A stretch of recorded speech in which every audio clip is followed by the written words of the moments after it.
It's on, Tim. Wednesday.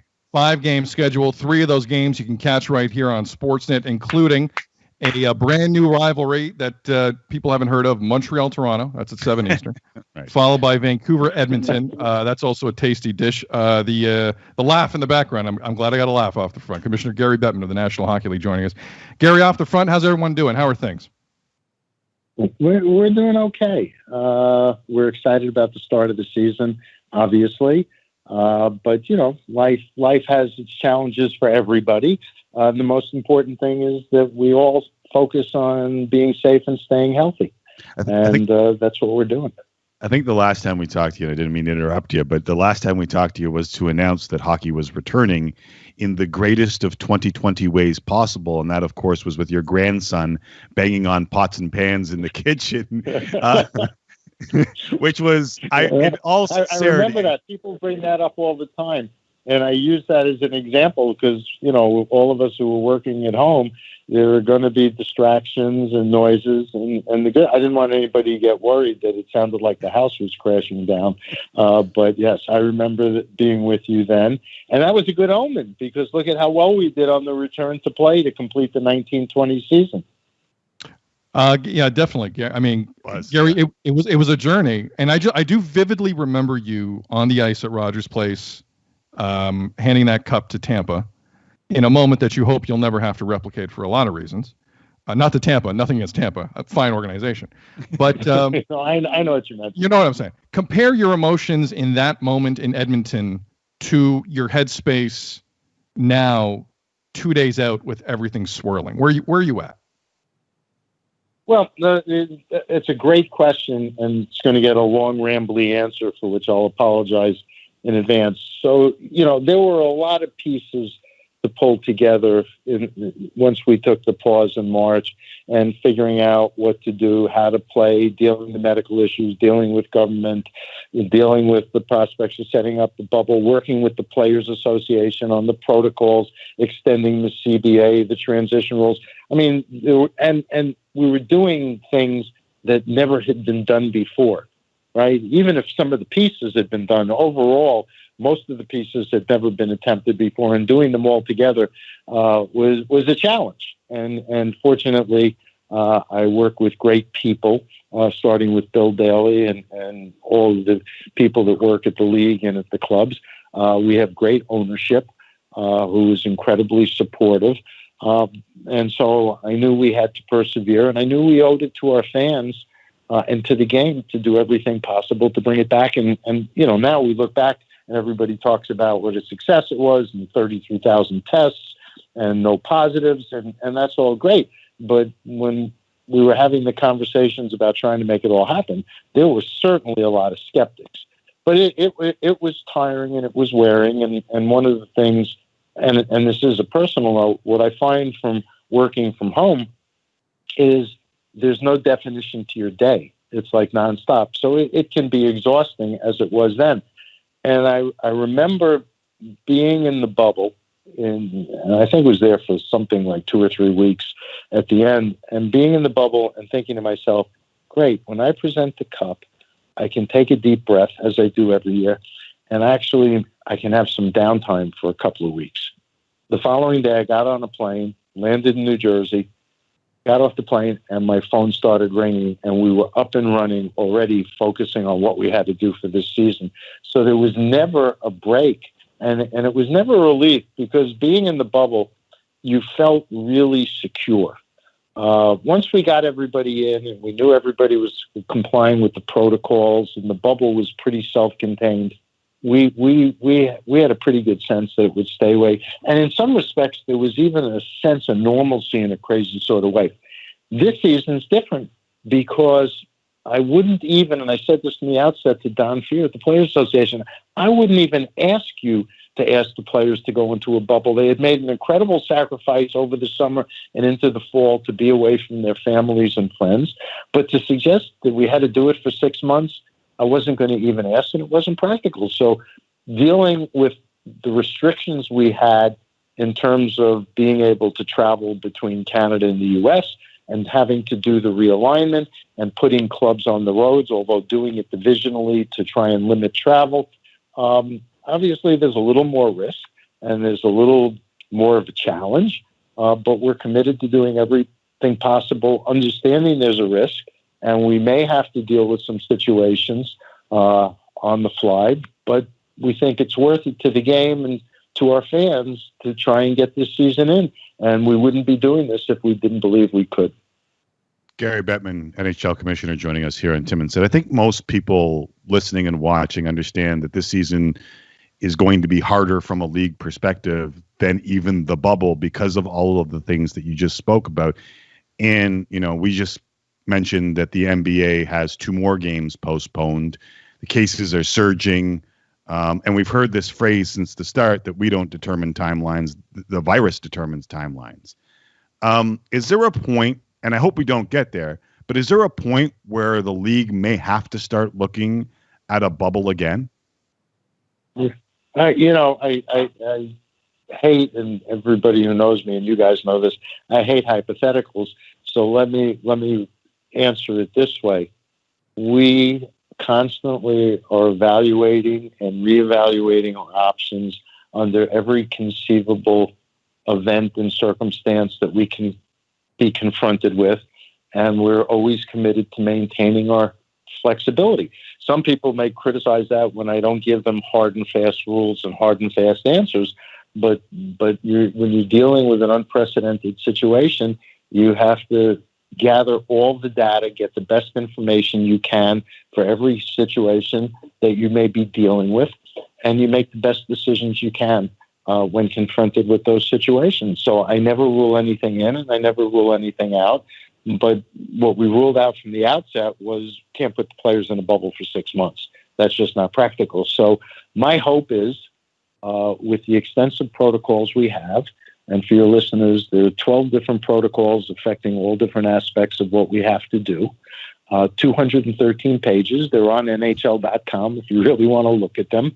And we're going to give this, well, not just our best shot, but we think is a realistic effort to play the season because our players have been spectacular in working with us, cooperating and complying with the protocols.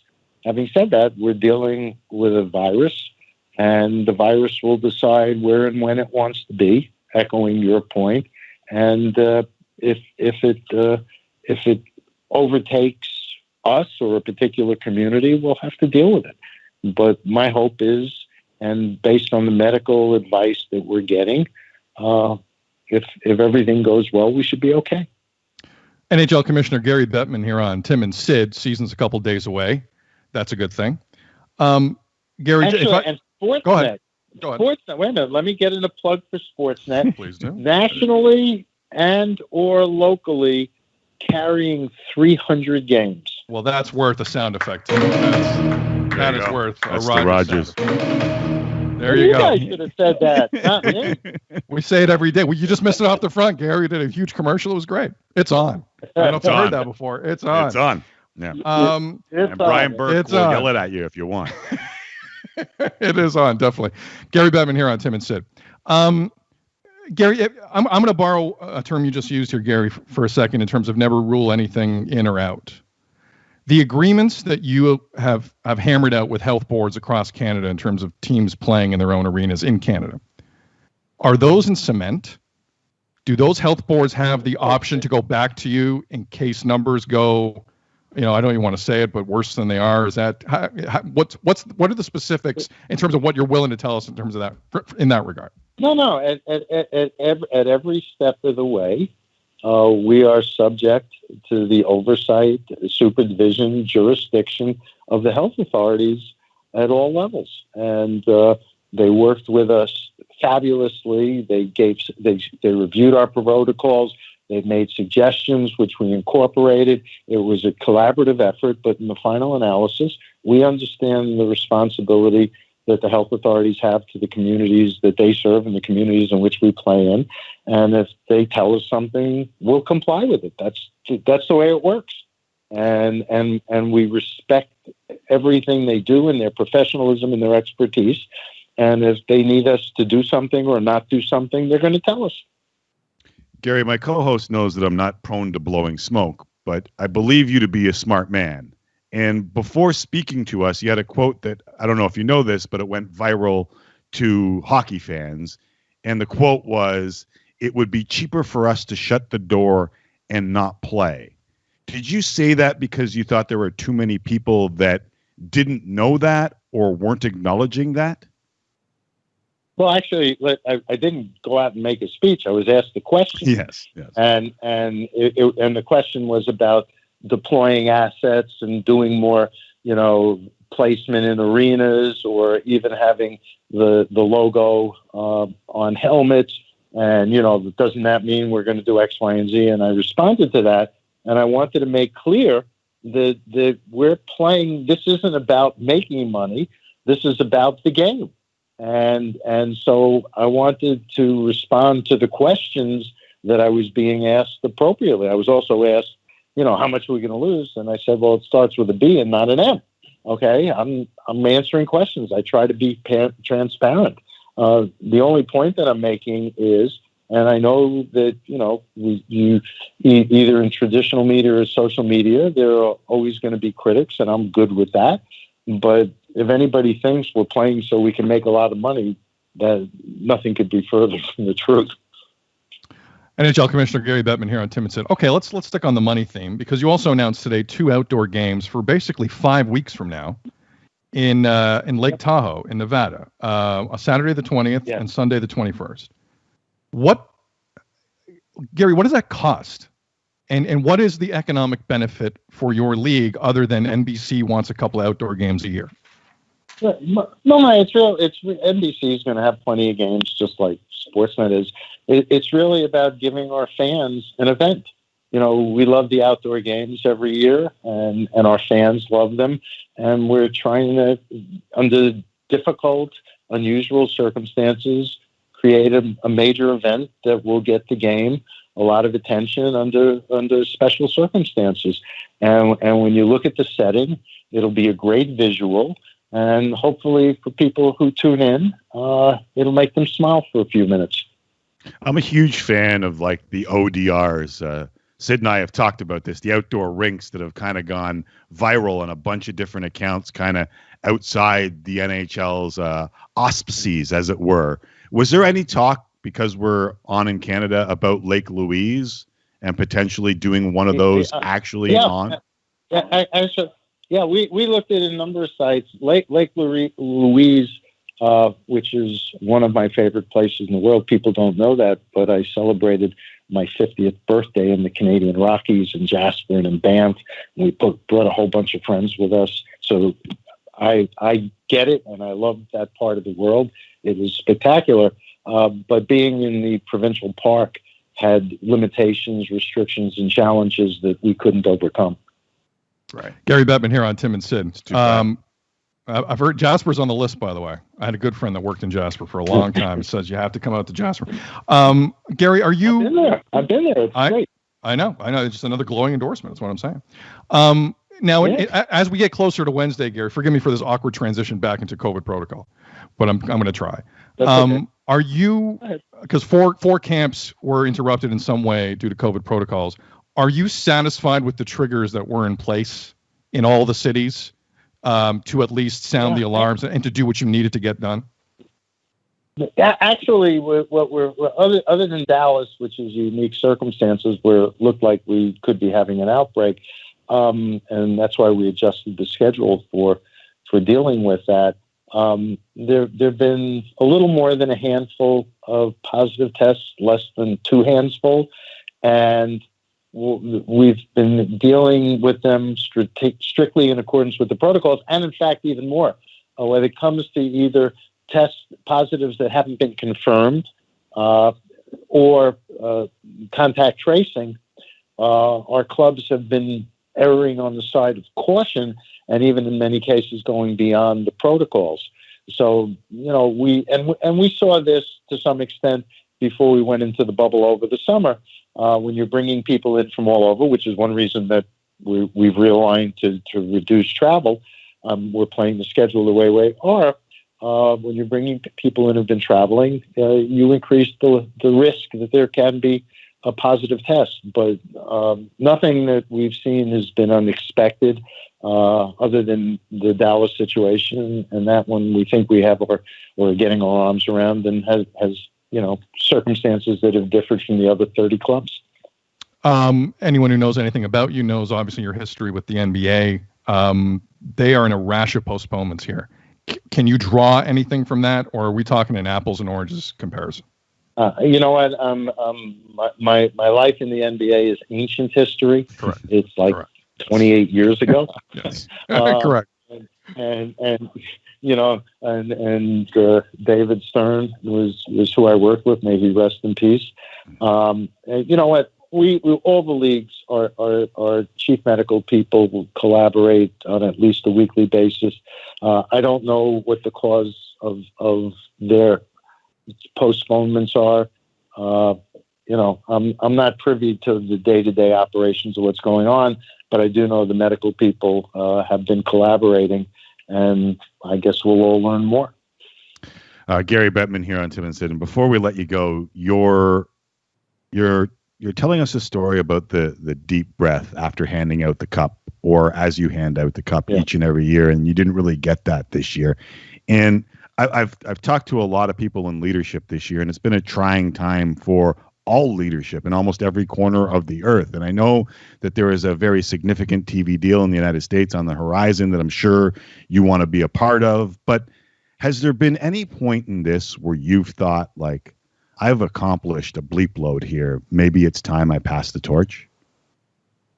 No, I don't view it in terms of what I've accomplished. I am intimately involved with the operation of this league. I am honored and fortunate to have a leadership position, and it is my responsibility, particularly in the face of a challenging time, to do everything I can to muster anything I've learned in my 40 plus years in sports, and whatever expertise I have and whatever energy I can summon. I have an obligation to the people I work for, to the fans of the game, to the game itself, to our clubs, to do everything possible to enable us to meet the challenge. And the circumstances are obviously less than ideal, not just for hockey, but for the world right now. And I view it as my responsibility to do everything I can to work through it. So if you're laying bets on Gary Bettman's tenure as NHL commissioner, take the over is what you're telling us from a passion standpoint. You're saying take the over. Well, you know what? It's just like you guys like backhanded telling me I've gotten old. I mean, no, but I think we've all gotten old. I think we all agree with that. We're all older than we used to be. I think it's fun. I think we're all backhanding each other here. You know what? I love what I do. I love this game. I work with incredible people. I have great support from the NHL owners. We have the best game and the best people in any sport, in my opinion. Why would I want to do anything else? And I'm not the type of guy who wants to sit around and, either play golf or pick up a new hobby. I love what I do. And while the challenge is certainly one we'd all prefer not to have, but if you can't rise to confront the challenge, then you should be doing something else. But, I think all of us in the game have been working together to summon our collective energy, including you guys, right? Yeah. In terms of how you're covering us and what you're doing and how you're bringing the stories to the fan. This is a time. This is a time to focus and move ahead, not think about whether or not you should be lounging and taking it easy. None of us, not you guys, not anybody associated with the game, has taken that approach, which is, I guess, what makes people in the game so special. National TV shows from our basements and things of the like, banging pots and pans. I think we're all in it for the long haul. Thanks for doing this. We really appreciate your time. Oh, no, thanks for having me, guys. And listen, Happy New Year. Be safe and stay healthy and enjoy the season. Oh, it's going to be fun. It's on, Gary. It's on. It's on. It's on. Stay well. Stay well. Thank you. It's a game on.